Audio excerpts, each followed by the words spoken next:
নারীদের ঋতুস্রাব কেন হয়? শ্রীকৃষ্ণের কথা, পৌরাণিক কিছু কাহিনী। ঋতুকালে কি কি কাজ করা উচিত নয়। একবার মা লক্ষ্মী ও ভগবান বিষ্ণু ক্ষীরসাগরে শীষনাগের উপর বিশ্রাম নিচ্ছিলেন। সেই সময় মা লক্ষ্মী ভগবান বিষ্ণুকে একটি প্রশ্ন করলেন। তিনি বললেন, হে প্রভু, আজ আমার মনে একটি সন্দেহ জেগেছে। আপনি ছাড়া আর কেউ এই সন্দেহে নিরসন করতে পারবেন না। ভগবান বিষ্ণু তখন বললেন, হে প্রিয়, তোমার মনে যা কিছু প্রশ্ন আছে দ্বিধা ছাড়াই তুমি জিজ্ঞাসা করো।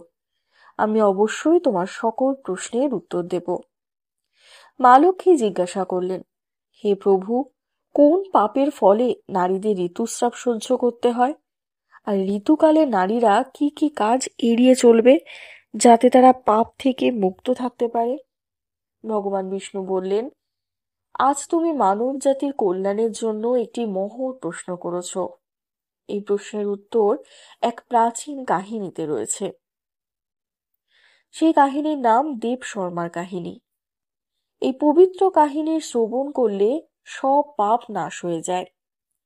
যে পুরুষ বা নারী এই কাহিনী মনোযোগ দিয়ে শুনবে সে মহাভাগ্যবান হবে। তাই হে দেবী, তুমি মনোযোগ দিয়ে শোনো। মা লক্ষ্মী বললেন, আমি অবশ্যই এই কাহিনী শুনতে চাই। আপনি অনুগ্রহ করে বলুন, আমি মন দিয়েই শুনব। ভগবান বিষ্ণু বলতে লাগলেন, মধ্যদেশে এক অত্যন্ত সুন্দর নগরী ছিল। সেখানে দেব শর্মা নামক এক ব্রাহ্মণ বাস করতেন।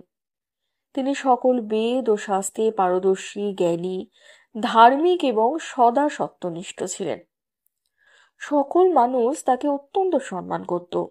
তিনি প্রতিদিন যজ্ঞ, দান, পূজা, স্নান, সন্ধ্যা ইত্যাদি ধর্মকর্ম পালন করতেন। তার পুত্র, বন্ধু, আত্মীয় এবং বিপুল ধনসম্পদ ছিল। তার স্ত্রীর নাম ছিল ভাবনা। তিনি ছিলেন সতী, গুণবতী এবং পতিভক্তা। একদিন দেবশর্মা নিজের ঘরে সত্যনারায়ণ ব্রতের আয়োজন করলেন। তিনি নিজ হাতে সমস্ত ব্রাহ্মণদের নিমন্ত্রণ করলেন এবং সমগ্র নগরের জন্য ভোজন এবং পূজার ব্যবস্থা করলেন। সমস্ত ব্রাহ্মণরা তার বাড়িতেই উপস্থিত হলেন। দেবশর্মা যথা নিয়মে তাদের পুজো করলেন, সম্মান দিলেন এবং সাদর আহ্বান করে তাদেরকে বসালেন। পরে তাদের হাতে অন্ন পরিবেশন করলেন। সব ব্রাহ্মণদের ভোজন শেষে তাদের বস্ত্র এবং দক্ষিণা দিয়ে বিদায় জানালেন। তার আশীর্বাদ দিয়ে চলে গেলেন। এরপর আত্মীয় স্বজন, বন্ধু এবং গরিব দুঃখীদের ভোজন করালেন। সবশেষে পূজার সমাপন করে তিনি বাড়ির দরজায় দাঁড়িয়েছিলেন। তখন দেখলেন এক স্ত্রী কুকুর এবং একটি গরু কথা বলছে। দেবশর্মা বিস্মিত হলেন এবং বুঝতে পারলেন তারা তার বাবা মা। পূর্বজন্মের পাপে তারা কুকুর ও গরু হয়ে জন্মেছে।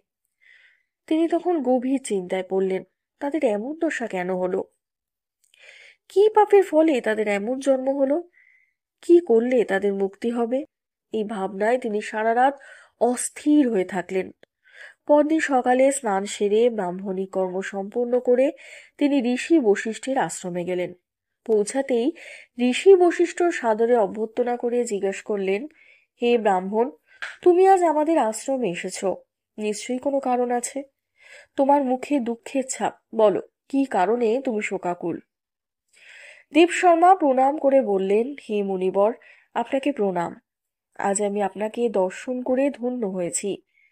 আমি এক মহা দুঃখের ভার নিয়ে এসেছি, দয়া করে আমাকে মুক্তির পথ দেখান। আমি এই দুঃখে খুবই ক্লান্ত। ঋষি বশিষ্ঠ বললেন, হে ব্রাহ্মণ, চিন্তা করো না। যা জানতে চাও নির্ভয় জিজ্ঞাসা করো, আমি তোমার সমস্ত সন্দেহ দূর করব। দেবশর্মা বললেন, হে মুনিবর, গতকাল আমি ভগবান বিষ্ণুর পুজো করেছিলাম।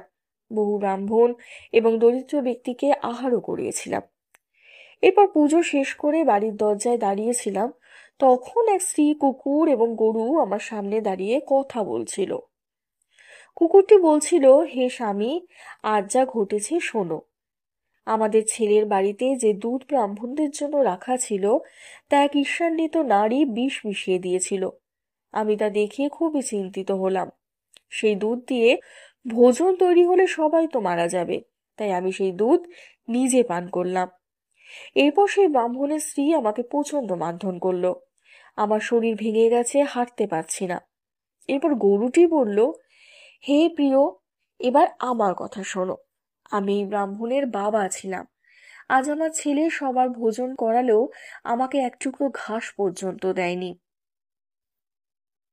এমনকি এক ফোঁটা জলও দেয়নি। তাই আমি গভীর দুঃখে আছি।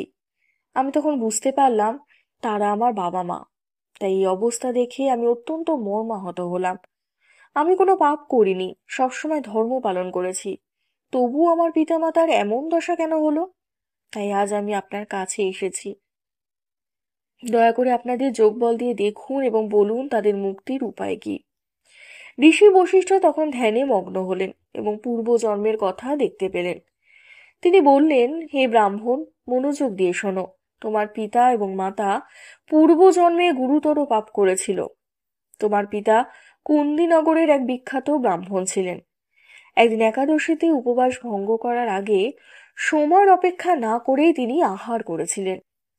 কোনো দান বা পুণ্য কাজ তিনি করেননি। পশু পাখি বা গরুকে খাবারও তিনি দেননি। পিতৃদের সাধ্য অবধি করেননি। সবচেয়ে বড় পাপ, তিনি তার স্ত্রীর ঋতুকালে সহবাস করেছিলেন। তাই মৃত্যুর পর গরুর জন্ম পেয়েছিলেন। আর তোমার মাতা ঋতুকালে ঈশ্বরের জন্য ভোগ রান্না করেছিলেন এবং সেই অবস্থায় পুজোও করেছিলেন। এই কারণে গুরুতর পাপে তিনি লিপ্ত হয়েছিলেন। ঋতুকালে নারী 3 দিন অপবিত্র থাকে। এই সময় পুজো করা, দেবতার সামনে ভোগ নিবেদন করা নিষেধ। এই সময় চুল কাটলে স্বামীর আয়ু হ্রাস পায়। গাছপালার ছোঁয়া অব্দি নিষেধ। ঋতুকালে কোনো পুরুষের সঙ্গে সহবাস করলে কিন্তু সে পাপী হয়। এমনকি ঋতুমতী নারীর কাপড় ছোঁয়াও পাপ। 3 দিন পর চতুর্থ দিনে স্নান করে তিনি শুদ্ধ হন। তারপর প্রথমে স্বামীর মুখ দেখা উচিত, না হলে সূর্য দর্শন করা উচিত। এই কারণেই তোমার পিতা গরু এবং মাতা কুকুরের জন্ম পেয়েছেন। দেবশর্মা জিজ্ঞাসা করলেন, হে মুনিবর, এখন দয়া করে বলুন কি করলে তারা মুক্তি পাবে?